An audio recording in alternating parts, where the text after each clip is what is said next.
There's more decommitments, not from UCLA, but top basketball recruits still decommitting from top universities. What's UCLA's chances at getting these guys that they've already maybe recruited? Let's talk about it on Locked On UCLA. You are Locked On UCLA, your daily podcast on the UCLA Bruins. Part of the Locked On Podcast Network, your team every day.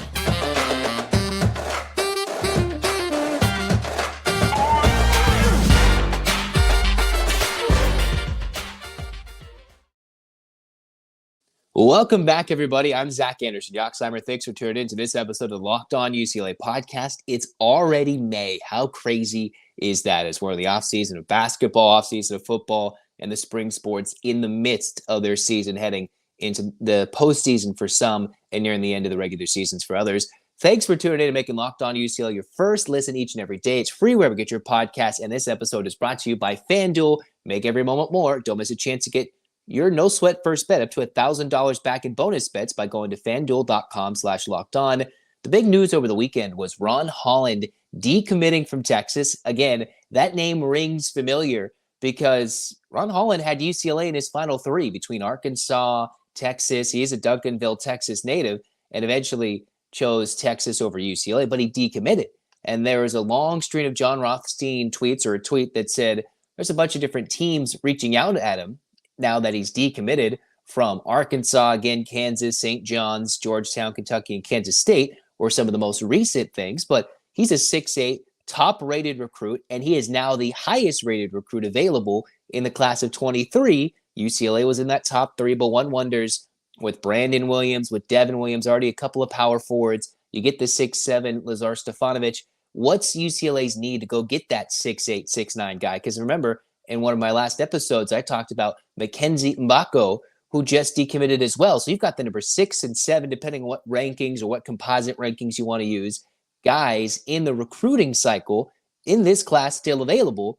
And UCLA, who's already gotten an international commitment from Ilan Fibleul from France, and they are targeting the likes of a Demara. Which is the way they're going to go? We're still waiting on the NBA draftees or guys who declared to the draft to maybe return. But this is the report on Ron Holland. This is the scouting report last year from 24/7 Sports. Holland is very athletic, not just vertically, but he can cover the floor, thrives in open space, can move very well laterally with a lot of speed. He's a versatile defender that can get, the term is in this article says it's thrown around a lot, but he's a versatile defender, which could be good, has size, shooting potential, and is a modern day big wing. So one wonders, does Mick Cronin want to go get this guy in Ron Holland, who UCLA already had in the top three, or by going and getting Stefanovic, maybe expecting a guy or two to come back from the NBA draft? Is that where they're going to go? He had a big jump in eyes when he had a good FIBA summer showing, did Ron Holland. But now UCLA has to make some decisions. You've got a couple of power forwards who ironically are 6 and 7, very top-rated recruits who are extremely athletic, could arguably be and definitely be a lot more year one ready than Devin Williams and Brandon Williams. And how does the scheme fit if you bring in 3 power forwards in 1 year? You already have the 6'6" Ilan Fibleul, who's more of a shooting guard, 6'6", that 6'5", depending on what measurements you use. Where is the space if UCLA in one class brings up 3 power forwards?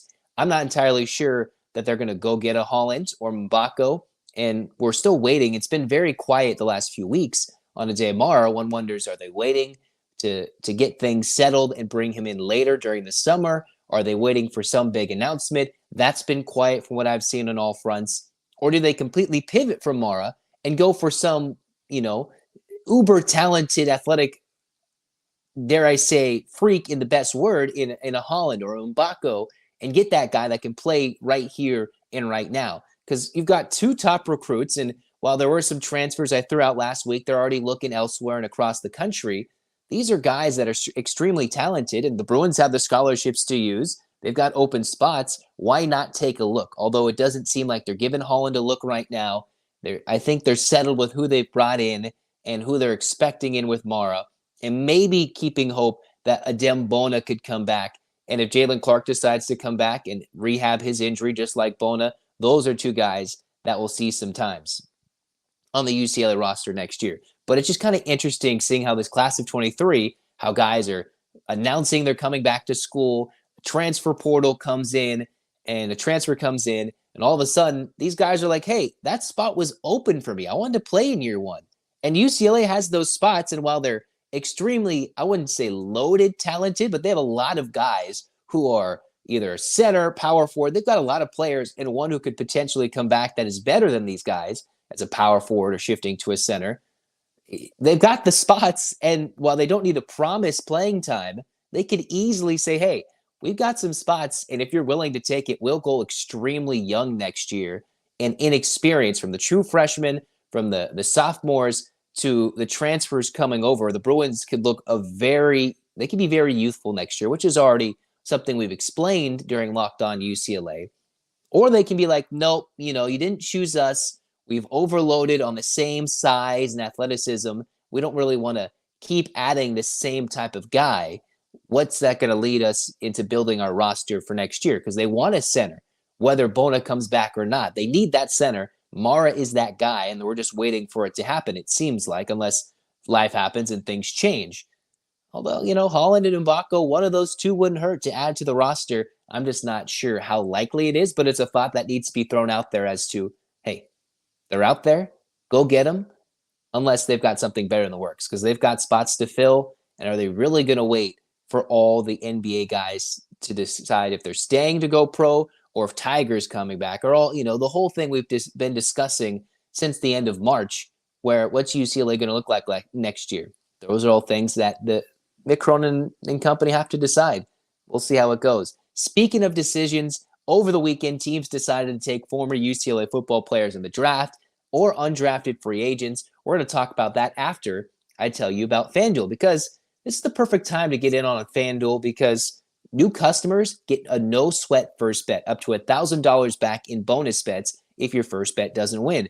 That's right. You should place all your bets in all this playoff action, whether it's hockey, NBA. You can place in a daily baseball bet or two. Get crazy with it Monday through Friday, Saturday and Sunday. Get nuts at America's #1 sportsbook in FanDuel. Visit FanDuel.com/lockedon. Get a no-sweat first bet up to $1,000 back. FanDuel.com/lockedon. FanDuel is an official sports betting partner of NBA and with us here at Locked On. Cruising on into segment 2 of Locked On UCLA, talking some UCLA football, because, hey, over the weekend, the Bruins had 4 drafted, not as many as they had in 2022 when they had upwards of, I think, 6 guys drafted. But this year, the 2 of the guys we expected to be drafted, DTR at some point and Zach Charbonnet, and then 2 offensive linemen, UCLA were like, all right, let's get some guys going in this NFL draft. So let's kind of analyze who got drafted, and then to end the show, we'll look at who was undrafted and got signed and slightly analyze their situations case by case. As we all expected, Zach Charbonnet would be the first Bruin taken off the board. He was the 3rd running back. I know some of the Locked On Podcast Network rankings had Charbonnet as high as the 3rd running back. Others had him as low as the 10th running back in the country, and I just don't see how he's anywhere near the 10th best running back that was available in the NFL draft. He was amongst the top 5, arguably, on the short list in my case. Got chosen in the 2nd round by the Seattle Seahawks. Of course, he's a powerful runner. Seems like a good situation. And while the Seahawks, it's a little different now in the Geno Smith era, right? At the end of, I'm not sure how long Pete Carroll is going to be coaching there. But it seems like a good fit. And we'll talk more about Seattle later, considering all the Bruins they brought there. But for Charbonnet, beginning 2nd round, not a bad spot for him to go. And in the end, I think it's a good, very good spot for him, considering Seattle has been recycling running backs. I believe Rashad Penny, all these guys they've been using in recent years have been getting hurt. And Charbonnet, if he can just stay healthy, he could easily win that job day one and be a highly used and highly coveted running back. Heck, dare I say, in fantasy football in the fall and in the winter when we're playing fantasy football, coming up later in the year, he could be one of those guys that stands out immediately and could jump on the scene in the NFL. And we all know the talent he has, but good situation. The next Bruin taken off the board was John Gaines, 4th round pick of the Arizona Cardinals. A lot of the times, recently we've seen a lot of articles, mostly about Atoni Amafi, more on him in a moment, but John Gaines working through his goal.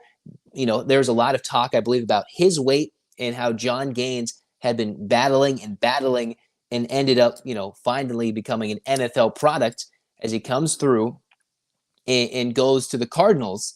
And while the Cardinals have been an interesting case after the Cliff Kingsbury experiment, the Kyler Murray and everything in between, trying to keep him upright and keep him healthy in terms of the stability of the team and the direction they're going right now, I'm not entirely sure. But hey, you get picked in the 4th round. UCLA has churned out, I believe, the last big offensive lineman the Bruins really had was Colton Miller, who got some love.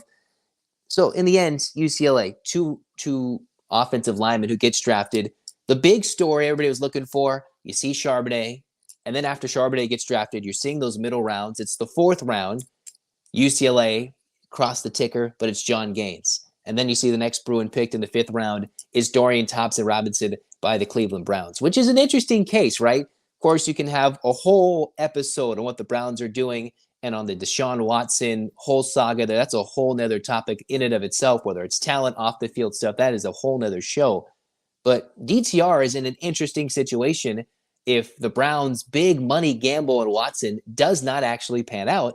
They can go to DTR, who's got that mobility, just like the quarterback that they have right now in Cleveland, and showcase, hey, if it doesn't work out, DTR could be that guy that steps in and gets some time if, 1, Watson gets hurt, 2, he was clearly rusty coming back from football after so much time off. DTR could try and earn himself a good, long, either backup gig, maybe step in as a starter, because who knows, the Browns are one of the most cursed franchises in the NFL. Well, DTR, who's to say he's not going to get some early playing time in the next couple years based on what's happening in that situation there. But DTR, 5th round pick, not a bad spot to go, although you could say anybody who goes to play as a quarterback in Cleveland, that is a horrible spot and you're cursed, even if you're a backup. I can't argue with that. But in terms of learning and not being expected to play right away and learning NFL systems and kind of being a mobile quarterback like Watson is, that could really help him if he needs to step up into a backup and eventual starting role, at least where he's starting in Cleveland, where he's heading right now. And the last drafted Bruin was Atonio Mafi, later in the 5th round, going to the Patriots. Love him, hate him, whatever it is. That's not a bad organization to go in terms of developing as an offensive lineman. And, if you get drafted by that Patriots organization, they definitely see some talent in you, even if it's in the later part of the draft. So Mafi, probably a good situation there. You just have to live in the cold at some points. Go live in Foxborough for a large portion of the year. So we'll see how that goes. Those are your 4 drafted Bruins. And Charbonnet, I think, really good. Nice to see the 2 offensive linemen. DTR, that will be interesting to see how that plays out. Cruising on into this 3rd segment of Locked On UCLA, what are the undrafted free agents in the UCLA former football players look like? It starts with Jake Bobo, Mo Osling, Michael Ezeki, Kaz Allen, and Azizi Hearn. All 5 of those players got signed after the draft. You got Jake Bobo, Mo Osling, who are joining Zach Charbonnet, going to Seattle. Yes, the irony, the former SC head coach, the coach of the Seattle Seahawks, signing a lot of Bruins. But it's nice to see Jake Bobo. We'll see how he fits in as a possession receiver. I know they got some speed. They've got DK Metcalf and everything in between with the Seahawks there. How does Jake Bobo fit in? Not the most athletic, not the most uber talented, but slightly bigger receiver. How does he fit in that system? Does he handle the cold? How do those things work? I know Bobo transferred to UCLA at the end of his career, but still there's a good opportunity for him in Seattle. Mo Osling, one wonders if Seattle can get any defensive stops, if they could stop the run, how is that going to affect Seattle's defense next year? Mo Osling, a nice situation there. Michael Ezeki going to the Chargers. Some people, from what I've heard, didn't like the Chargers draft. I'm not even going to go into that, but he gets to stay in Los Angeles, and a nice senior campaign for Ezeki gets him an NFL contract of an undrafted free agent sort, as he has a chance to, hey, if you're catching passes from Justin Herbert, that's not a bad day, even if it's at practice, if it's growing on the practice squad. And who knows, the Chargers have so much bad luck injury-wise, especially with their being at the tight end spot. The Bruins, after Greg Dulcich, he grew and finally got some love as a starting tight end at the end of the year with Denver.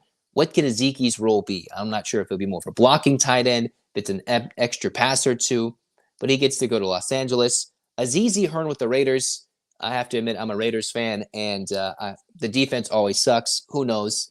Azizi Hearn, I'm pretty sure he didn't get a college pick after bouncing around at multiple stops, I think from Wyoming, if I remember correctly, and then ending at UCLA. So he's been around the block. He's played a lot of DB at various stops in college football for the Raiders. They need they just need so much defensive help. I don't really know what's going on with them, but I think Azizi Hearn will obviously get some time. I know the Raiders have struggled in the secondary, so we'll see what happens for Hearn there. And the most interesting case for undrafted free agents, right? Kaz Allen could have come back one last year to UCLA, utilized that speed, maybe been more of a focal point in the offense for Chip Kelly that we've been wanting and maybe hoping for his entire career. And despite a long journey, just like as long as DTR, it didn't really end up as crazy record-breaking as Thompson Robinson's career ended up being. But Allen at the end had some big games, whether it was as a running back or having some big receptions, showcasing that burst of speed. And for Allen going to the Commanders, Ron Rivera, and while that you can talk about the ownership and the facilities and everything over there in D.C., he has a chance to go be a speed demon, a burner on the field for the Commanders and get an opportunity to win a job. Maybe it's not with the Washington Commanders, but if he bounces around, he could be one of those guys that at the end of it all may actually make an NFL roster, might take him a couple of years, might even take him a couple of years in the practice squad to earn himself a spot. And this is just all, hullabaloo, just post-draft, who's going to know who will stay healthy going through the OTAs, rookie mini camps, who's going to showcase, who's not going to get hurt, who will get hurt, what's that going to change and look like going forward throughout the grind of a 17-game NFL season, even through the spring training, through the preseason games and everything in between. So the two interesting cases, I think Charbonnet's in a good situation to get some playing time right away. That's my thoughts. DTR, a unique situation there, and who he's backing up has a similar skill set, I would think. So that's good for DTR. The linemen speak for themselves. Bobo and Osling, well, it can just be a UCLA, they can dorm together during the rookie mini camps if they go on Hard Knocks to Seattle this year. Who knows? And then you've got Kaz Allen, which is a unique undrafted free agent situation. He is the one guy of the five I think can blossom. And obviously the talent speaks for itself. The speed speaks for itself. If he can stay healthy and get that one chance on the field and do it consistently, he can certainly come out of nowhere and get a big opportunity. That is the guy I'm circling. Kaz Allen, that would be an awesome guy for him to blossom and have UCLA be like he was around for a while and eventually he turned it on in the NFL. He is one of those guys that, a Tyreek Hill, those guys whose speed kills in the NFL. Can he be one of those guys and with good route running skills turn it on? That is my semi-brief NFL draft, post-draft analysis onto where they're going, who can step up, and everything in between. It's not the craziest thing, right? But it is what it is. In the meantime, UCLA did get a commitment. As I'm wrapping up the show, they did get a commitment, a boom from Ethan Young on the Twitter account, but there was no official word as to who it was at the recording of this podcast. So if you're listening and you're wondering, Zach hasn't talked about this guy that just committed to UCLA football, we're going to talk about that next episode, because at the moment of this recording, there has been no official word as to who committed and when and why. And I know Bruin Report Online had the secret report, if you're reading those, that they hosted two guys secretly, quote unquote, over the weekend at their facilities for official visits. But who actually committed?